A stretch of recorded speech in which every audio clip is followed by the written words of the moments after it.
Du Moyen-Orient à l'Europe, un même schéma semble se répéter. C'est le constat d'une étude intitulée MENA's Islamist Takeover and Similarities in Europe Today, publiée en octobre 2025. Elle compare les prises de pouvoir islamistes en Iran, en Turquie, au Liban ou en Algérie, et les signaux d'alerte observables aujourd'hui sur le continent européen.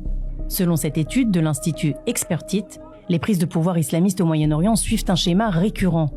Une entrée par la démocratie ou via des alliances tactiques, puis une fois installé, un démantèlement rapide des libertés civiles et des contre-pouvoirs. En Iran, l'alliance entre la gauche révolutionnaire et les islamistes s'est retournée contre ses initiateurs. Quelques mois après la chute du Shah, les libéraux et les marxistes sont éliminés ou exilés. L'État impose la charia, le voile devient obligatoire, des milliers d'opposants sont exécutés. En Algérie, le Front islamique du salut remporte jusqu'à 57% des voix aux élections locales de 1990. Ses dirigeants rejettent explicitement la démocratie. Cela là est source de pouvoir, pas le peuple selon eux. Lorsque l'armée annule les élections 2 ans plus tard, le pays bascule dans une décennie de guerre civile qui fera jusqu'à 200 000 morts. En Turquie, l'AKP d'Erdogan arrive au pouvoir par les urnes en 2002 avec un discours pro-européen. 20 ans plus tard, médias muselés, justice purgée, opposants emprisonnés, conversion de Sainte-Sophie en mosquée en 2020, retrait de la Convention d'Istanbul. Pour les auteurs de l'étude, il s'agit d'un islamisme progressif fondé sur les institutions démocratiques elles-mêmes. Au Liban, le Hezbollah illustre une autre trajectoire, celle d'un État dans l'État. Soutenu par l'Iran, le mouvement construit écoles, hôpitaux, médias, mais aussi une force armée plus puissante que l'armée régulière.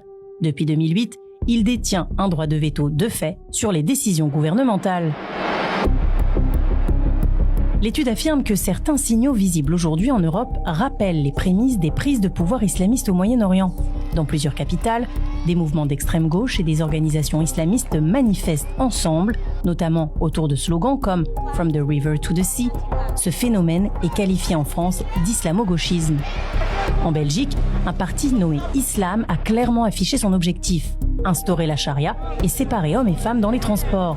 Aux Pays-Bas, le parti Denk s'adresse spécifiquement à l'électorat musulman avec une rhétorique proche de celle du parti islamo-conservateur turc AKP. En Grande-Bretagne, le maire de Tower Hamlets a été soutenu par un réseau islamiste local avant d'être destitué pour fraude. Dans certaines villes anglaises, notamment dans le Yorkshire, un rapport du magazine The Economist décrit des sociétés parallèles où l'on peut vivre presque entièrement dans un environnement islamique autonome. Écoles religieuses, arbitrages familiaux par des conseils islamiques, quasi-absence de mixité.